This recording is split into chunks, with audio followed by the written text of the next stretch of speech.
तो जिस गाने का इंतजार था फाइनली वो गाना आप सभी के बीच आ गया। इसी गाने के बारे में हम बातचीत करने वाले हैं इस वीडियो में, तो वीडियो को लास्ट तक देखते रहें। और जो लोग मेरे चैनल को भी तो सब्सक्राइब नहीं किए हैं वो लोग कर लें, क्योंकि हमारे चैनल पर भोजपुरी का हर खबर सबसे पहले आता है। तो दोस्तों आज एक बहुत ही बड़ा गाना आप सभी के बीच रिलीज हुआ है TMG फिल्म ऑफिशियल के यूट्यूब चैनल पे, जिस गाने का नाम है हीरो।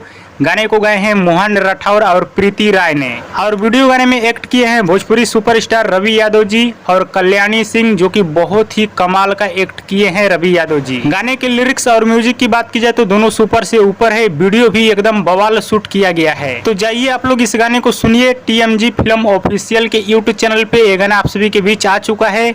जाइए गाने को सुनिए, एकदम बवाल और धाकड़ गाना है। और पवन खेसारी के फैंस लोगों को इस गाने को सुनना चाहिए, क्योंकि ये गाना एकदम बवाल और धाकड़ गाना है। तो जाइए सुनकर बताइए ये गाना आप सभी को कैसा लगा। हाँ तो दोस्तों ये रहा बवाल रंगदारी गाने का अपडेट। वीडियो पसंद आया तो ज़्यादा लाइक करें, कमेंट करें, शेयर करें, सब्सक्राइब करें। धन्यवाद दोस्तों।